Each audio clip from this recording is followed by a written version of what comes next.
From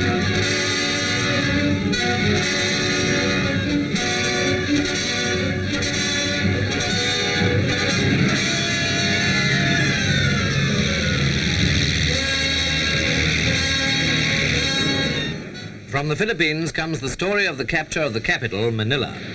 This was the American airman's view of the battle, which led to one more Pacific victory by General MacArthur. On land, there had been a race to reach the capital between forces of the 1st Cavalry and their rivals of the 7th Division.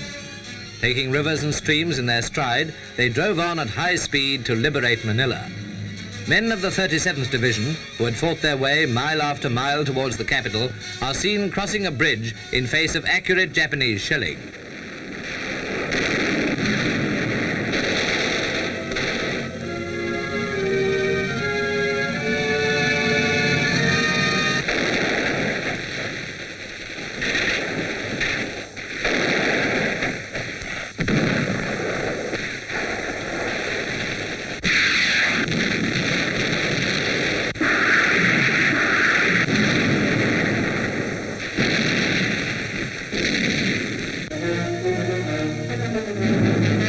In the outskirts of the city, Americans met a number of Negritos, tribesmen of Luzon, who had been carrying on guerrilla warfare with considerable success.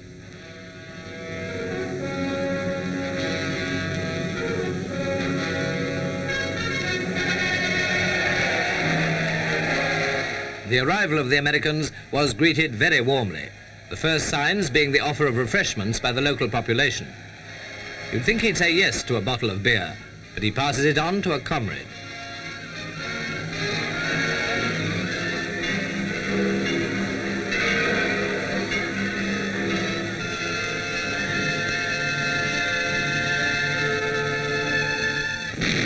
Nearer to the center of the city, Japanese opposition stiffened.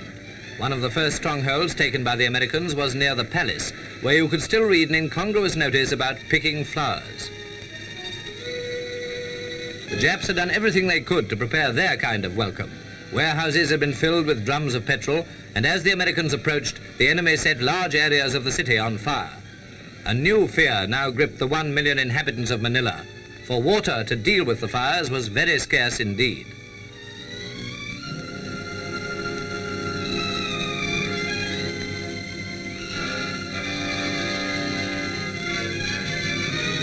Fires, in fact, were raging, and DAs continued to explode while the people of Manila did their best to salvage what possessions remained.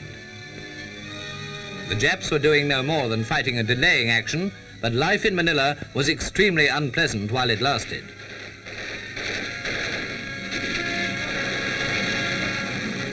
The assault on Intramuros, Manila's walled city, something like Fort Dufferin in Mandalay, was the signal for the fiercest fighting of all.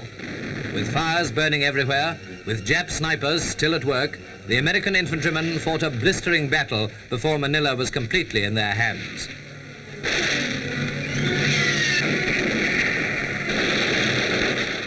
After the capture of the inner city, natives who had been collaborating with the enemy were brought in. The men they served, the Japanese, had lost more than 12,000 dead in Manila, and now the collaborators would be dealt with by the Filipino people themselves. Manila was free again, and the Filipinos once more independent. Here's General MacArthur formally handing over the civil administration to President Osmena.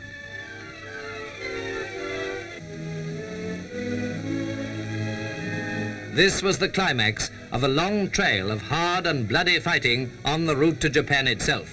Today, the slogan in the Pacific is, "On to Tokyo."